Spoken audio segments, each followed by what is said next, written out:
கர்த்தராகிய இயேசுவின் இனிமையுள்ள நாமத்தில் நான் உங்களை வாழ்த்துகிறேன், வரவேற்கிறேன்.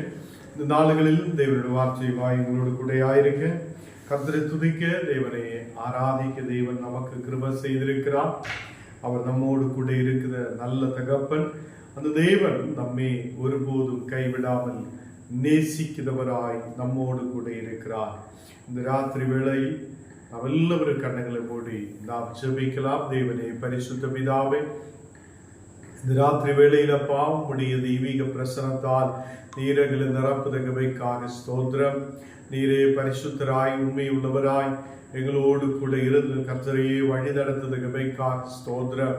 இந்த ராத்திரி வேளையிலப்பா நாங்கள் ஆரம்பிக்கிறேன். உம்முடைய பிரசனம் எங்களோடு கூட இரு ஆண்டவரே. இன்றைக்கப்பா நாங்கள் வசனங்கள் தியானிக்கும் போது அது எங்கள் வாழ்க்கையில் பெரிய காரியத்தை ஆண்டவரே செய்ததா இருக்க, எங்களுக்கு ஆண்டவரே ஒரு ஆவிக்குரிய வளர்ச்சி உண்டாகுதா இருக்க நீர் கிருபை செய்ததுக்காக ஸ்தோத்திரம். இன்றைக்கு கடந்து வந்திருக்கிற எல்லா மக்களையும் உம்முடைய கரத்தில் ஒப்புக் கொடுக்கிறேன். தெய்வனே, இந்த மக்களை நீர் ஆசீர்வதித்து பலப்படுத்தி வழி நடத்தும். எல்லா இந்த மக்களும் தேசத்தில் ஆசீர்வதிக்கப்பட, உயர்ந்து வரப்பட, ஆசீர்வாதத்தோடு நன்மைகளை பெற்றுக்கொண்டு தேசத்தில் கர்த்தருடைய சாட்சியாய் இருக்க தேவனே நீர் கிருபை செய்ததுக்காக ஸ்தோத்திரம். இந்த ராத்திரி வேளையிலப்பா உம்முடைய தெய்வீக பிரசனம் எங்கள் மேல் ஊற்றப்படுதகவைக்காக ஸ்தோத்திரம். எங்களை முற்றிலும் தாழ்த்துகிறேன், அர்ப்பணிக்கிறேன். நீர் எங்களோடு கூட இயேசுவின் நாமத்தில் ஆமென், ஆமென். கர்த்தர் நம்மை ஆசீர்வதித்து வழி நடத்துத நல்ல தகப்பனாய் இருக்கிறது. நாம் வசனத்துக்கு நேராய் கடந்து செல்லலாம். ரோமர் 12ஆம் அதிகாரம் அதில் 20வது வசனம் நாம் வாசிக்கலாம். ரோமர் 12ஆம் அதிகாரம் அதில் 20வது வசனம். அன்றையும் உன் சத்ரு பசியாய் இருந்தால் அவனுக்கு போஜனம் கொடு.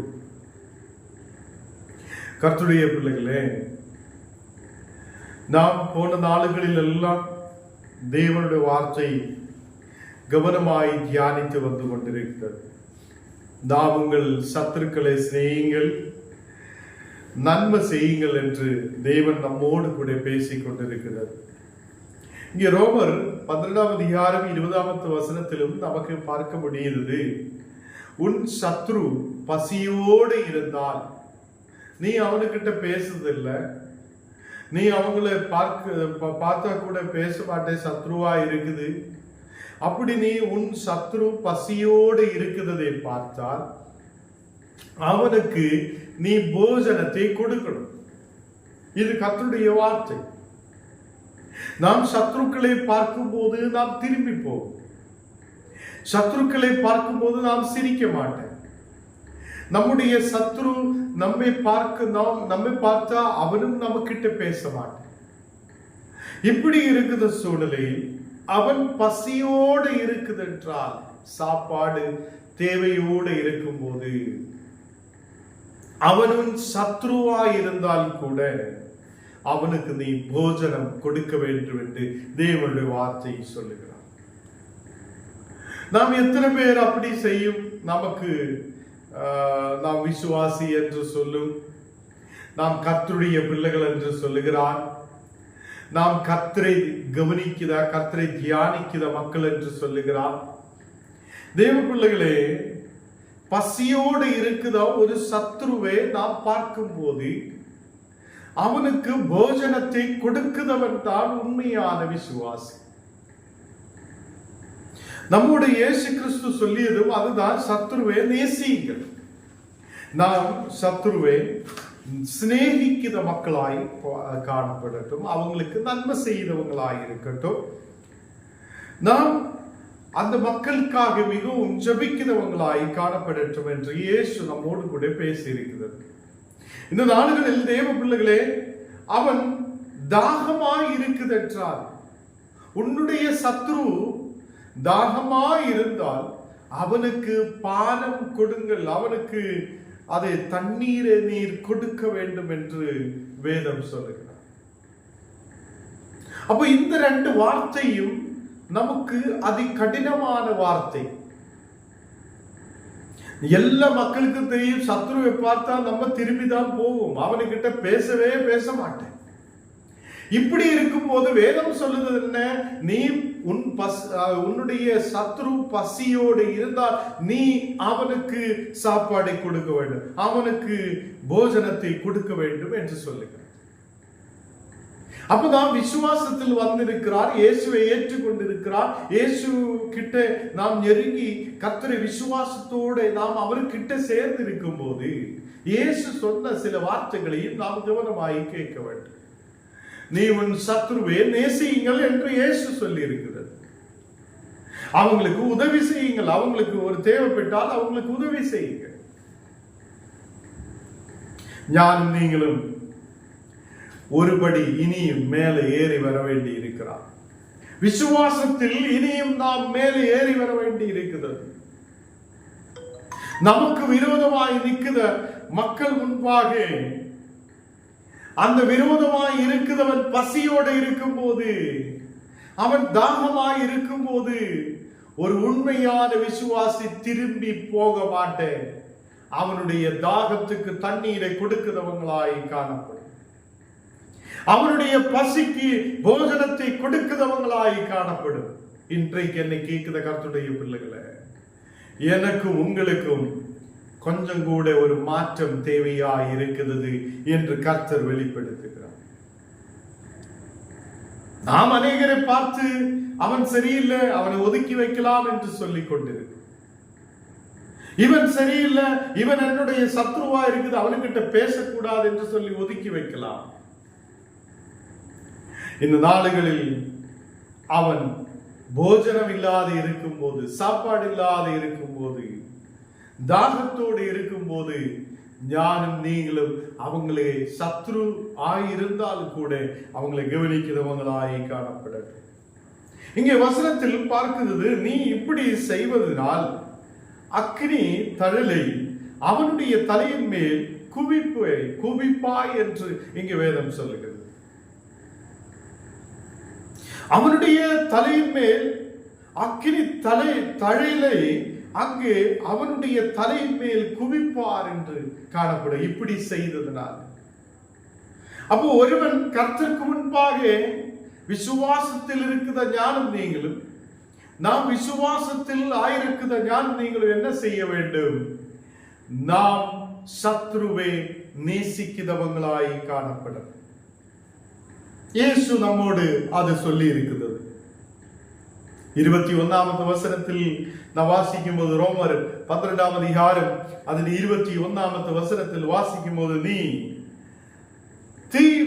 தீமையினாலே வெல்லப்படாமல் தீமையே நன்மையினாலே வெல்லு என்று சொல்லுகிறது. நாம் தீமையே தீமையாலே தீமை செய்தவனுக்கு தீமை செய்தவங்களாய் அல்ல, ஏதோ ஒரு கெட்ட காரியம் செய்த ஒருவனுக்கு நாம் திருப்பியும் கெட்ட காரியத்தை செய்தவனாய் அல்ல, தீமையே நன்மையினாலே வெல்லுதவங்களாய் நாம் மாற்றப்படட்டும். நமக்கு விரோதமாய் சத்ரு எழும்பும் போது, நமக்கு விரோதமாய் சத்ரு எழும்பி நமக்கு விரோதமாய் சொல்லிக் கொண்டிருக்கும் போது, நாம் நன்மை செய்தவங்களாய் காணப்படட்டும். அவன் செய்த மாதிரி நாம் செய்தவங்களாய் அல்ல, கிறிஸ்துவை தரித்திருக்கிறதா, கிறிஸ்து நமக்குள்ளே இருக்கும் போது, அவருடைய வல்லமை நமக்குள்ளே இருக்கும் போது, அவருடைய பரிசுத்த ஆவி நமக்குள்ளே இருக்கும் போது, நாம் நன்மை செய்தவங்களாய் காணப்பட வேண்டும். கர்த்தருடைய பிள்ளைகளே, அநேகர் இந்த நாடுகளில் தீமையை சொல்லிக் கொண்டிருக்கிறது. கணவன் மனைவி பிரச்சனை வரும்போது மனைவி கணவனுக்கு விரோதமாய் பேச ஆரம்பிக்கும், கணவன் மனைவிக்கு விரோதமாயும் மனைவி கணவனுக்கு விரோதமாயும் பேச ஆரம்பிக்கும். இப்படி திருப்பி பேசி பேசி பேசி இவங்களுக்குள்ள சண்டை பெருகி கொண்டே இருக்கும். இதே மாதிரிதான் பிள்ளைகளுக்குள்ளேயும் பிரச்சனைகள் பெருகி வருகிறது, நண்பர்களுக்குள்ளேயும் இப்படித்தான். இந்த மாதிரி வரும்போது அவங்கள் சத்துருக்களாய் மாற்றப்படுகிறது. நமக்கு மனம் விட்டு பேச முடியாது இருக்கும், நீ சாப்பிட்டியா, உனக்கு சாப்பாடு வேணுமா என்று கேட்கிறதுக்கான மனசு நமக்கு இருக்காது. கர்த்தருடைய பிள்ளைகளே, இந்த நாளுகளில் நாம் தேவனுடைய பிள்ளைகளாய் இருக்கிறோம். நம்முடைய குடும்பங்களில் சத்துரு எழும்பக்கூடாது. நாம் ஆயிருக்கிற இடங்களில் சத்துரு எழும்பக்கூடாது. நாம் மனிதர்களையும் சத்துரு என்று எண்ணக்கூடாது. அதுக்கு நாம் எப்போதும் விசுவாசத்தில் இருக்கிற நாம் பொறுமையோடு கடந்து செல்லுத மக்களாய் காணப்படும்.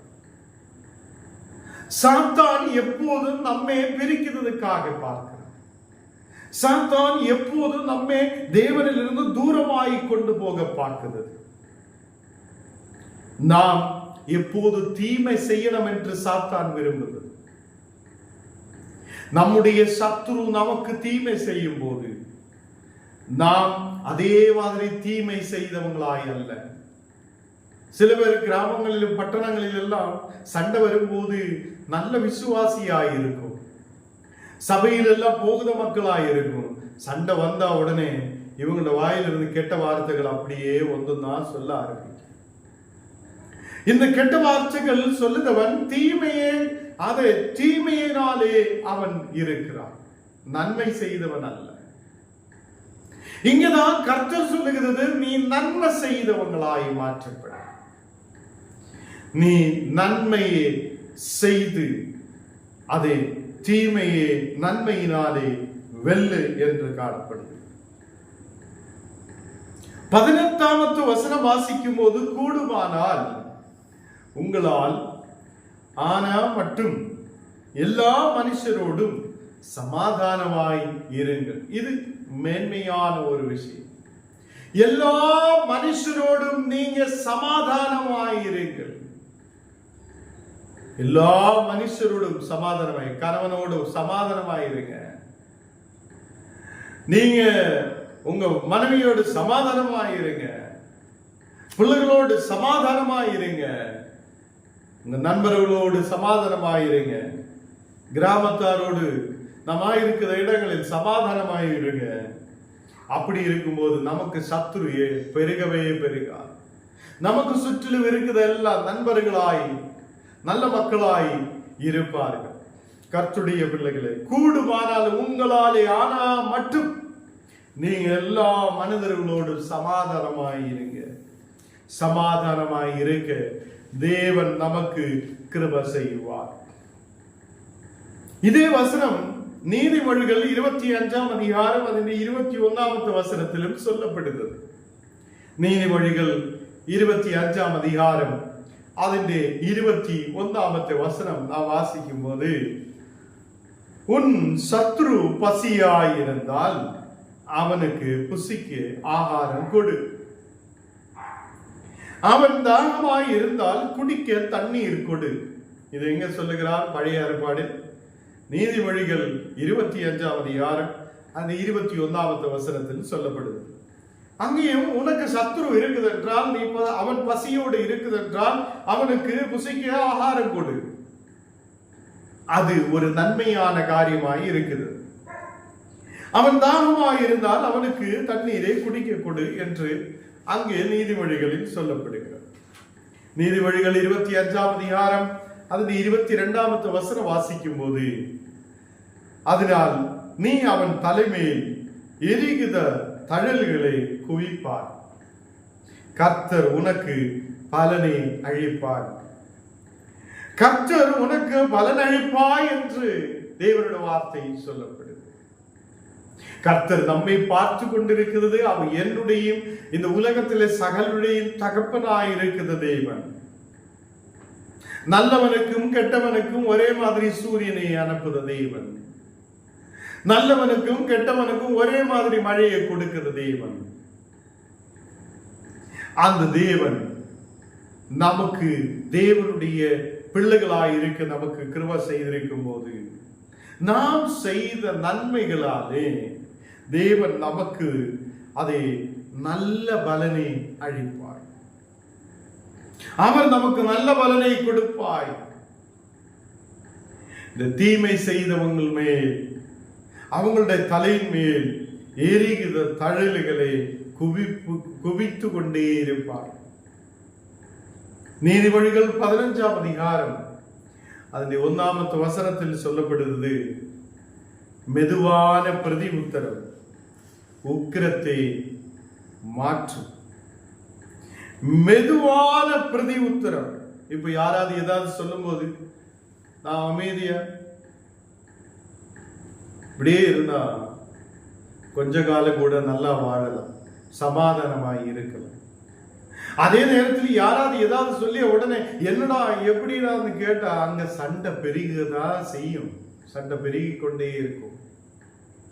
நாம் சமாதானமாய் இருக்கணும் என்றால் மெதுவான பிரதி உத்தரவு.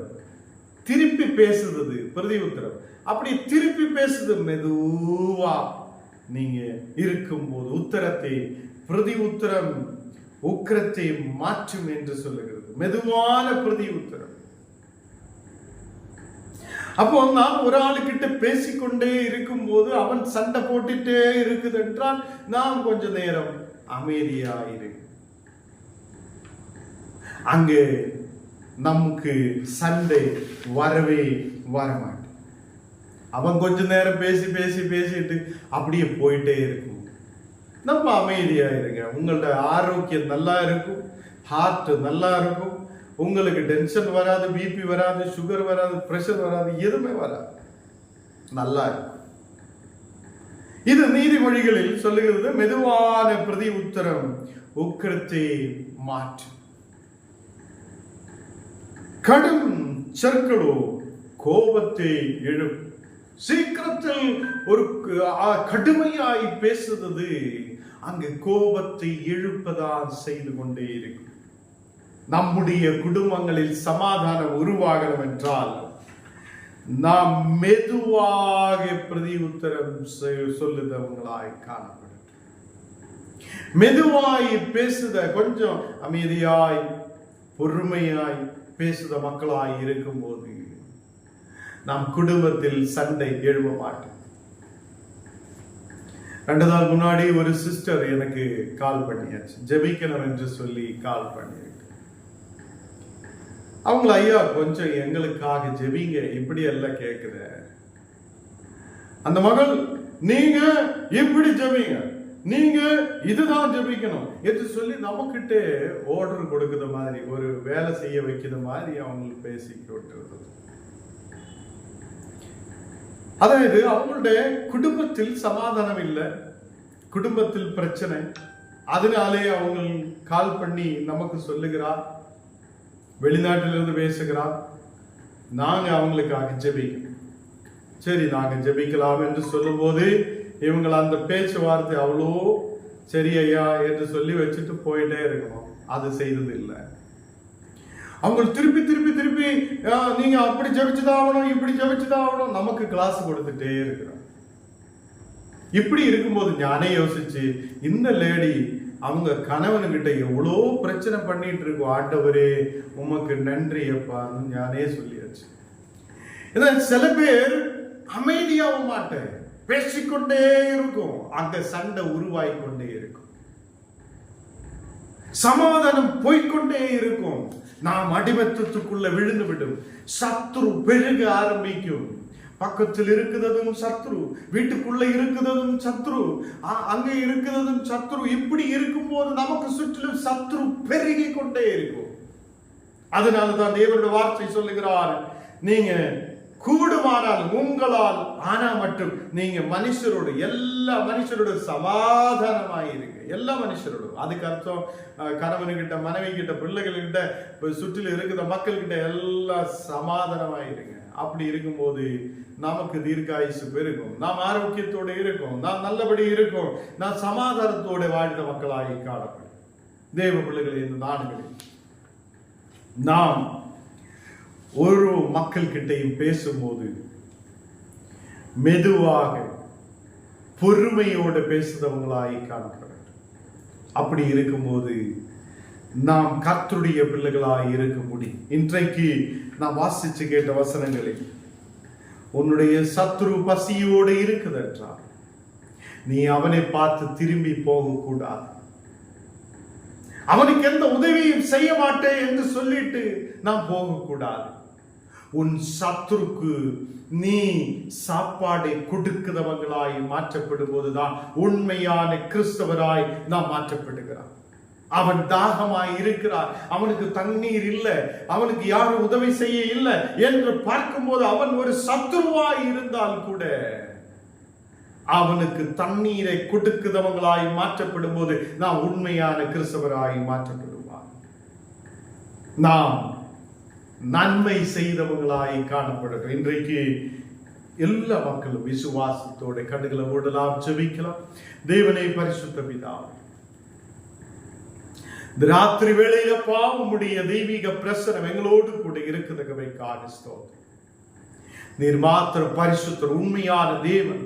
நீர் எங்களை ஆசீர்வதிக்கிற தேவன்.